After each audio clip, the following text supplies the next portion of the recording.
there's a couple of like quotes that I learned when I was working at the fund that really kind of helped keep your mind in the right place when it comes to the market and market dynamics and market psychology. And one of the not one of the most important quote that my mentor, who was the senior PM at the fund and was my boss and one of the partners of the fund, one of the quotes that he said to me that completely changed my life, because it changed my life because it had an immediate impact on my trading results. Okay. And I never had a problem as a young trader having big wins, but I also had very big losses. And I was a gunslinger. I was a cowboy. I would average down constantly. I would never admit that I was wrong. I would swing for the fences on every trade. Yeah. And I was a much better trader than my P&L was showing, because when I would lose, I would lose. So, I would go through a whole quarter of trading, a whole month of trading. And it's like, my P&L was like, I'm better than this, And one of the quotes that he said to me that got me in the right mindset and changed for me was, successful traders are more concerned with how much they're going to lose if they're wrong. Struggling traders are more concerned with how much they're going to make if they're right.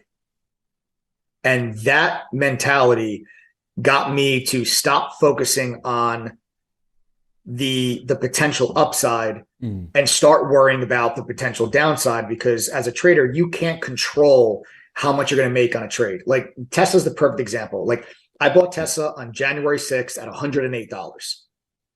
I sold it already. I'm not in it anymore. The stock's at 195, wherever it is today. I'm not still in it.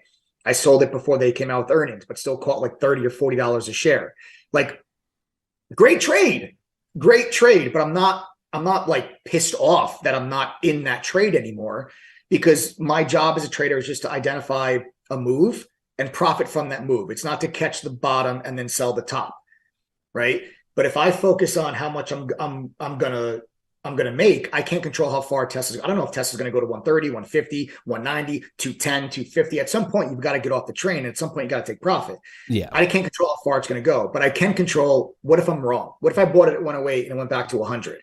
What if it went down to 85? Like I can control how much I'm going to lose and where I'm going to stop out. If you focus on your risk and you just avoid all the big losses, you will instantly see better results in your trading. Everybody thinks in order to make more money as a trader, they've got to be right more often. They got to take bigger position size. They got to hold on to winners longer.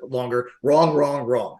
The easiest way for you to make more money as a trader is lose less when you are wrong.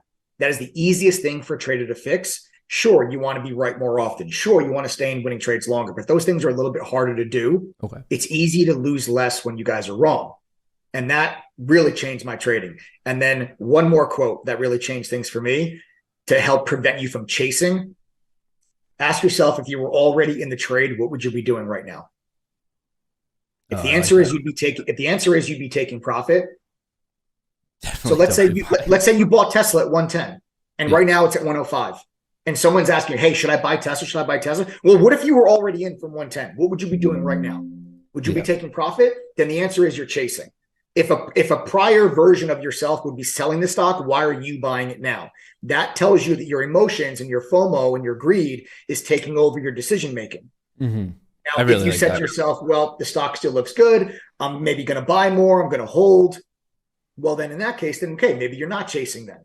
If you were already in the trade and it still looks good. Like that, ask yourself that question. It can help keep yourself honest. Okay. And those are two quotes that really helped me when I was with the fund. Man, I really like both of them, but that second one is one I haven't quite heard before, or at least articulated that way of if you were already in it, like make believe of like, what are you doing? Would you be happy to double down, or would you just be like, I'm looking for the exit? Like my fingers on the trigger here to like get out. Very interesting.